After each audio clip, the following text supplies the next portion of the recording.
જુગાર.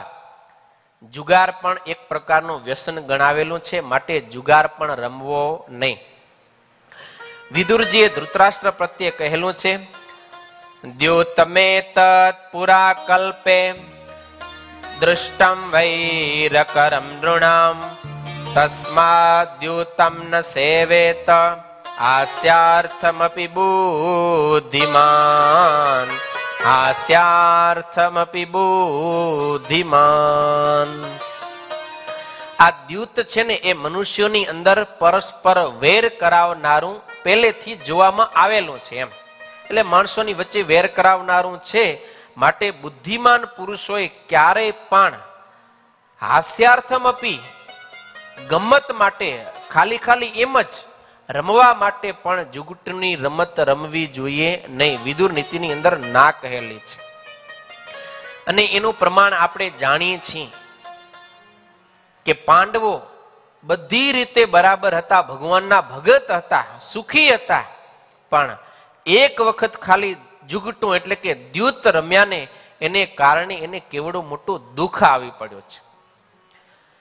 જ્યારે શકુની અને દુર્યોધને રાજા ધૃતરાષ્ટ્રની આગળ પાંડવો સાથે જુગટો રમવાની વાત કરીને ધૃતરાષ્ટ્ર એને સમજાવ્યું ને કીધું કે જુગાર છે ને અનિષ્ટનું કારણ છે, માટે તો આ જુગારની વાત ન કર. આનેથી આપણું બધું ધોવાઈ જશે, સુખ નહીં આવે.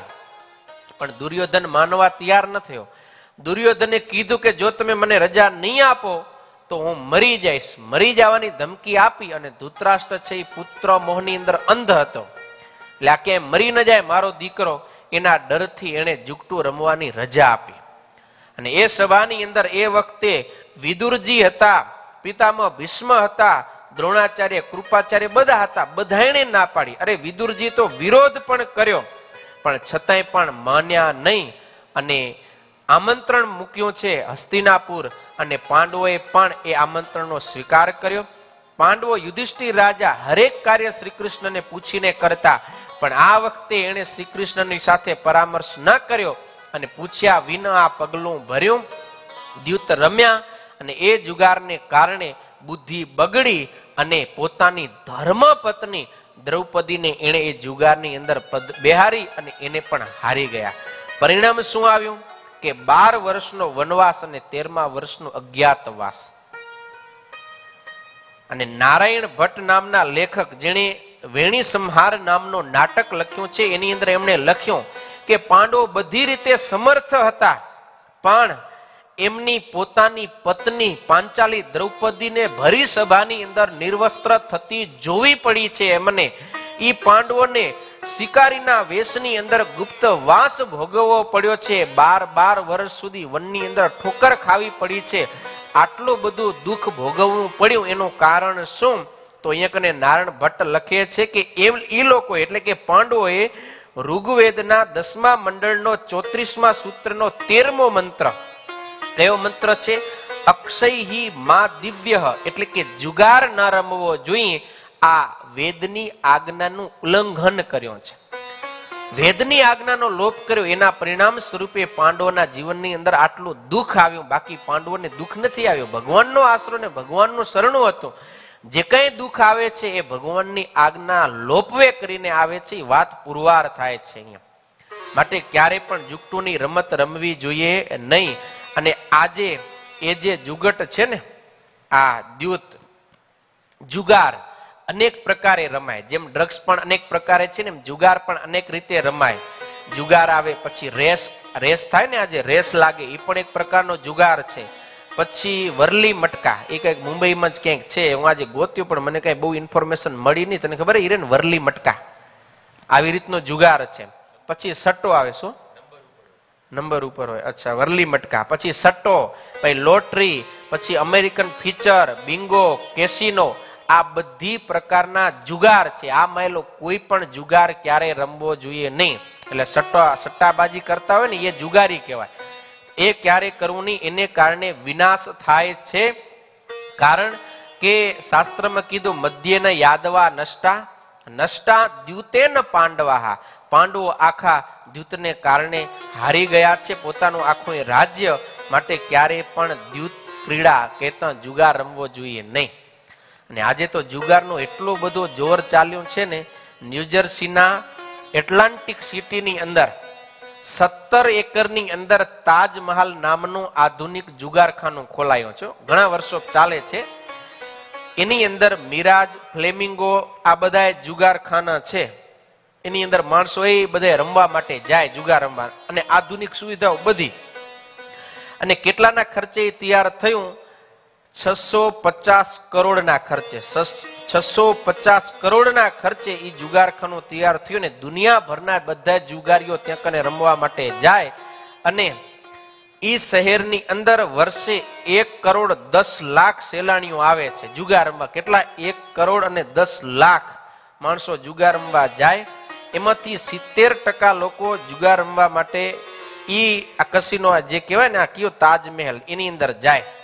અને એની અંદર એટલી બધી સુવિધા આપવામાં આવે કે હેલિકોપ્ટર, પ્લેન વગેરે બધી પ્રકારની સુવિધા આપે, દારૂ, ભોજન, આ બધું મફત, ખાલી તમે રમવા આવો એમ. પણ અહીંયા કને એક નોંધ લીધેલી છે કે જ્યારે માણસ આવે છે ત્યારે એ રૂપિયા વાળો હોય છે, એની અંદર બધું હોય એમ કે આમ રૂપિયા, ક્રેડિટ કાર્ડ ભરેલા હોય, બધું એની પાસે માલ મિલકત હોય. અને જ્યારે એમાંથી પાછા વળે ત્યારે મોટા ભાગના માણસો ખિસ્સા ખાલી કરીને જાય, કાંઈ બચતું નથી. ક્રેડિટ કાર્ડ એ બધે ધોવાઈ જાય, 0 ક્રેડિટ કરી અને પાછા ઘરે એમને ઠંઠન ગોપાલ કરીને મોકે.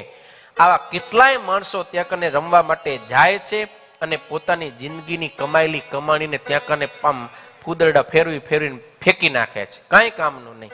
માટે ક્યારેય જુગાર ન રમો. જુગાર એક એવી વસ્તુ છે કે એનું પણ વ્યસન થાય છે. માણસને રમવાની ટેવ પડી જાય ને તો એ પણ એને ખપે છે રમવા માટે, અને જો ના મળે તો એનાથી રહી શકાતું નથી. એટલે માણસો સટ્ટાબાજીનો આજે લગભગ ધંધો કરતા હોય, રેસ, બીજો ત્રીજો, પણ ક્યારે એ બધાને જુગાર બતાવ્યા, વ્યસન બતાવ્યા, એ માયલું કોઈ પણ વ્યસન કરવું જોઈએ નહીં. અને જેવી રીતે પાંડવો પોતાની પત્નીને જુગારમાં હારી ગયા હતા, એવું ખાલી એક જ વખત બન્યું નહીં. ઘણા જુગારીઓ પોતાની પત્નીને, પરિવારના સભ્યોને હારી ગયા છે. આનંદનો એક એવો પ્રસંગ છે, ઇન્ડિયન એક્સપ્રેસની અંદર આવેલો હતો, નામ પણ છે પણ આપણે નામ નથી લેવું. પણ એક જુગારી વ્યક્તિ પોતાની દીકરીના લગ્ન માટે જે કઈ રૂપિયાની રાશિ ભેગી કરેલી હતી, રકમ, એ જુગાર રમવામાં હારી ગયો, લગભગ 10,000 થી વધારે. એટલે એની ઘરવાળી પત્ની એનો વિરોધ કર્યો કે તમે આ જુગાર રમી રમીને આપણી દીકરી માટે આપણે રાખેલા છે એ જુગારમાં દઈ દો છો, નહીં દેવા દો એમ. એની પત્નીએ વિરોધ કર્યો તો જુગાર રમવાને કારણે એણે પોતાની પત્નીને પણ વેચી નાખી. વળી પ્રસિદ્ધ ગાંધીવાદી ચિંતક કિશોરલાલ મસરૂવાળા, બહુ સારા લેખક હતા, તમે બધા ઓળખો છો. એમણે લખ્યું છે કે વસોની અંદર એક ખૂબ પૈસાદાર પિતાએ એના પુત્રને 75 લાખની મિલકત આપેલી. કેટલી? 75 લાખની મિલકત એના બાપ મૂકી ગયા હતા. પણ પિતાનું મૃત્યુ થયા પછી પુત્રએ વ્યસન અને જુગારની અંદર એ બધું ગુમાવી દીધું. પછી એની પાસે કાંઈ ન રહ્યું ત્યારે છેલ્લી બાકી એણે 700 રૂપિયામાં પોતાની પત્નીને પણ હોડમાં મૂકી દીધી. 700 રૂપિયાને બદલે પત્ની મૂકી અને એ હોડ પણ એ હારી ગયો, એટલે પત્ની એણે ગુમાવી દીધી. પછી છેલ્લે એ વડોદરાની અંદર સુરસાગર હોટલની અંદર નોકરી કરતો, કપરકાબી એઠા ધોતો અને ત્યાં જ પછી ફૂટપાથ ઉપર પડ્યો રહેતો. એમ જ એને જિંદગી ફૂટપાથ ઉપર પૂરી કરી નાખી, મરી ગયો. તમે કલ્પના કરો, 75 લાખ રૂપિયા એનો બાપ મૂકી ગયો તો આ તો કેટલા વર્ષો જૂની વાત. એની અંદર તો માણસ કેવી સુખપૂર્વકની જિંદગી જીવે, પણ એક જુગારને કારણે ફૂટપાથ ઉપર મરવાના દિવસો આવી ગયા. માટે ક્યારે પણ આવી રીતે જુગાર ન રમો. અને જુગાર ગમે એ નિમિત્તે રમાયો. આ એક તો બહુ જૂનો પ્રસંગ, ક્યારથી ખબર? 1618ની સાલની અંદર એક ભાઈ સાહેબ જન્મ્યા હતા, એનું નામ હતું લોર્ડ આર્લિંગ્ટન. લોર્ડ આર્લિંગ્ટન અંગ્રેજ છે, અંગ્રેજ. 1600ની સાલની આ વાત છે. 1618 થી 1685 સુધીનું એનું જીવન રહ્યું. પણ એ વ્યક્તિ એ જમાનાની અંદર 3000 પાઉન્ડની એક શરત લગાડેલી. એ 3000 પાઉન્ડ અત્યારના આપણે જોઈને તો એ લગભગ 1.5-2 લાખ પાઉન્ડ થાય. એ જમાનાના 3000 પાઉન્ડ અત્યારે આજે 21મી સદીની અંદર 1.5 થી 2 લાખ કરતા પણ વધારે પાઉન્ડ થાય એવી એને શરત લગાવી. એ શરતમાં પાછા પોતે હારી ગયા. અને એ શરત કઈ હતી ખબર? તમે સાંભળશો ને તમને નવીન લાગશે કે વરસાદ વરસતો હતો કાચની બારી હતી, એ બારીની અંદર વરસાદના છાંટા પડતા હતા અને એ ટીપા બારીની અંદર લાગેલા હતા. તો એણે સટ્ટો લગાવ્યો, એટલે કે શરત લગાવી બાજુવાળા પાસે કે આ પાણીના ટીપા બારીમાં લાગેલા એમાંથી પેલો કયો ટીપો પડશે, ઓલો કે આ પડશે ને ઓલો કે આ પડશે, કે આ પડે તો આટલા ને આ પડે તો આટલા. એમાં આ ભાઈ ઈસવીસન 1600 સાલમાં કેટલા રૂપિયા હારી ગયા હતા? પાઉન્ડો. કેટલા? 3000 પાઉન્ડ. તો આવી રીતે પણ જુગાર રમાય. આને જુગાર કહેવાય. કયો ટીપો નીચો પેલો પડશે. વેલા ઘણા શરત મારે ને આવી જાય, હાલ આટલા દીધા, એ શરત જુગાર છે. એવી ક્યારે શરત કરાય નહીં.